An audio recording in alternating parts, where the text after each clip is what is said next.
ಕುರ್ಚಿ ಕಾದಾಟದಲ್ಲಿ ಕಳೆದ 3 ವರ್ಷದಿಂದ ಸಿದ್ದರಾಮಯ್ಯನವ್ರ ಸರ್ಕಾರ ಒಂದೇ ಒಂದು ರೂಪಾಯಿ ಅಭಿವೃದ್ಧಿ ಕೆಲಸ ಕಾರ್ಯಗಳನ್ನು ಮಾಡಲಿಲ್ಲ. ಅದಾದ ನಂತರ ಶತಾಯಗತಾಯ ಸಿದ್ದರಾಮಯ್ಯನವ್ರನ್ನ ಕೆಳಗಿಳಿಸಿ ನಾನು ಮುಖ್ಯಮಂತ್ರಿ ಆಗಬೇಕು ಅಂತೇಳಿ DK ಶಿವಕುಮಾರ್ ಅವರು ರಾಜ್ಯದ ಮುಖ್ಯಮಂತ್ರಿಗಳಾಗಿದ್ದಾರೆ.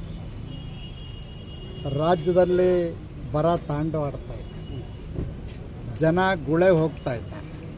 ನಮ್ಮ ಲಮಾಣಿ ತಾಂಡಗಳು ಖಾಲಿಯಾಗಿದ್ದಾವೆ, SC ಕೇರ್ಗಳು ಖಾಲಿಯಾಗಿದ್ದಾವೆ. ದನಕರುಗಳಿಗೆ ಕುಡಿಲಿಕ್ಕೆ ನೀರಿಲ್ಲ, ಮೇವಿಲ್ಲ, ಜನರಿಗೆ ಉದ್ಯೋಗ ಇಲ್ಲ. ಹೀಗಾಗಿ ಜನ ಗುಳೆ ಹೋಗ್ತಾ ಇದ್ದಾರೆ. ರೈತರ ಪರಿಸ್ಥಿತಿ ಅಂತೂ ಮುಂಗಾರು ಹಂಗಾಮಿನಲ್ಲಿ ಮಳೆ ಆಗಬಹುದು ಅಂತ ಆಸೆಯಿಂದ ಬಿತ್ತನೆ ಮಾಡಿದವ್ರದ್ದು ಬೀಜ ಕೂಡ ಭೂಮಿಯಲ್ಲಿ ಕಮರಿ ಹೋಗಿದೆ.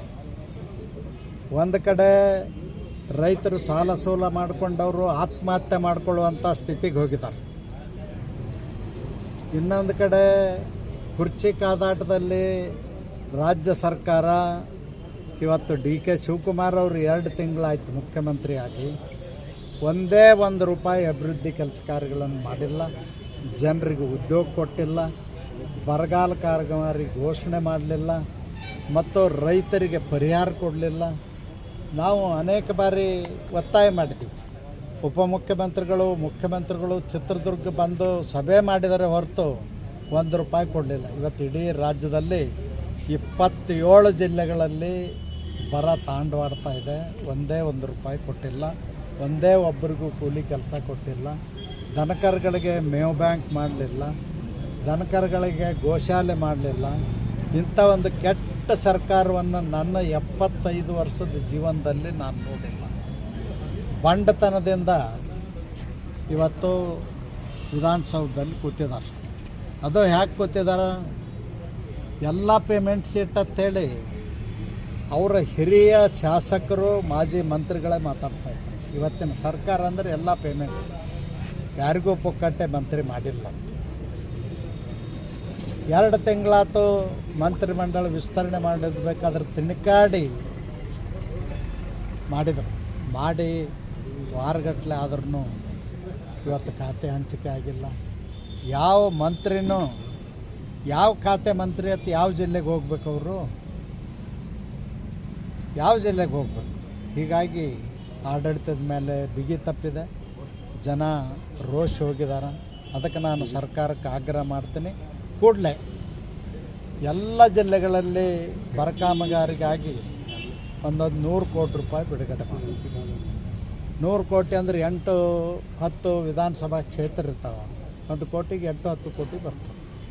ಅದಕ್ಕೆ ಕೂಡಲೇ ಬಿಡುಗಡೆ ಮಾಡಿ, ಗೋಶಾಲೆ ಪ್ರಾರಂಭ ಮಾಡಿ, ಮೇವು ಬ್ಯಾಂಕ್ ಮಾಡಿ, ಮತ್ತು ಕೃಷಿ ಕಾರ್ಮಿಕರಿಗೆ ರೈತರಿಗೆ ಉದ್ಯೋಗ ಕೊಡ್ತಕ್ಕಂಥ ಕೆಲಸ ಮಾಡಿ, ಮತ್ತು ರೈತರಿಗೆ ಬೆಳೆ ಪರಿಹಾರ ಕೊಡ್ತಕ್ಕಂಥ ಕೆಲಸ.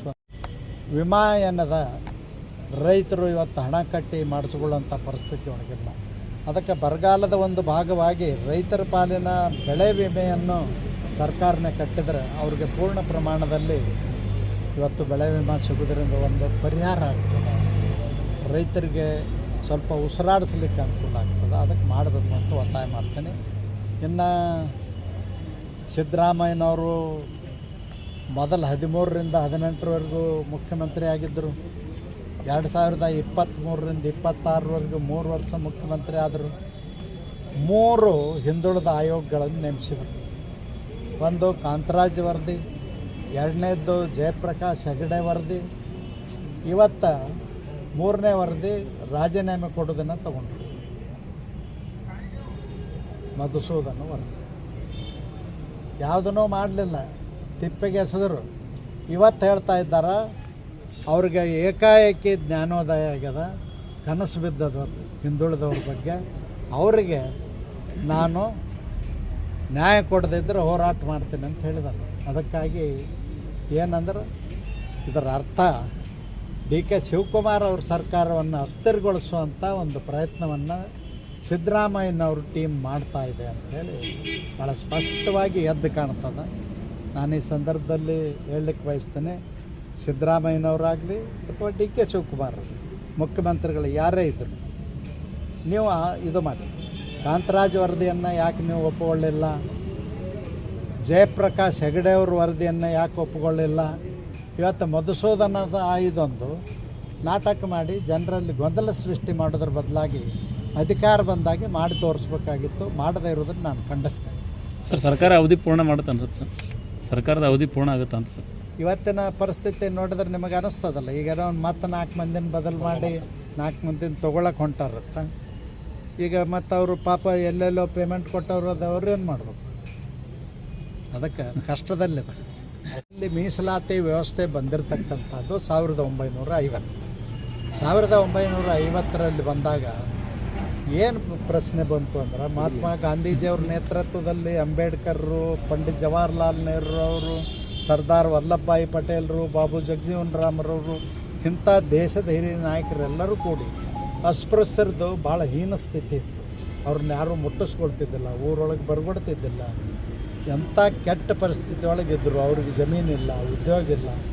ಅವ್ರಿಗೆ ಆರ್ಥಿಕವಾಗಿ, ಶೈಕ್ಷಣಿಕವಾಗಿ, ಸಾಮಾಜಿಕವಾಗಿ ಮೇಲೆತ್ತಬೇಕು ಅನ್ನೋ ಉದ್ದೇಶದಿಂದ ಶಿಕ್ಷಣದಲ್ಲಿ ಮತ್ತು ಉದ್ಯೋಗದಲ್ಲಿ ಮೀಸಲಾತಿ ಮತ್ತು ಅದರ ಜೊತೆಯಲ್ಲಿ ರಾಜಕೀಯ ಮೀಸಲಾತಿಯನ್ನು ಕೊಟ್ಟಿರ್ತಕ್ಕಂಥದ್ದು. ಅದಕ್ಕೆ ಭಾಳ ಸ್ಪಷ್ಟವಾಗಿ ಹೇಳಿದ್ದಾರೆ ಪ್ರಧಾನಮಂತ್ರಿಗಳು. ಮೊನ್ನೆ ತಾವು ನೋಡಿದ್ರಿ, ತಾವೇ ಬರೆದದ್ದನ್ನು ಓದಿನಿ ನಾನು.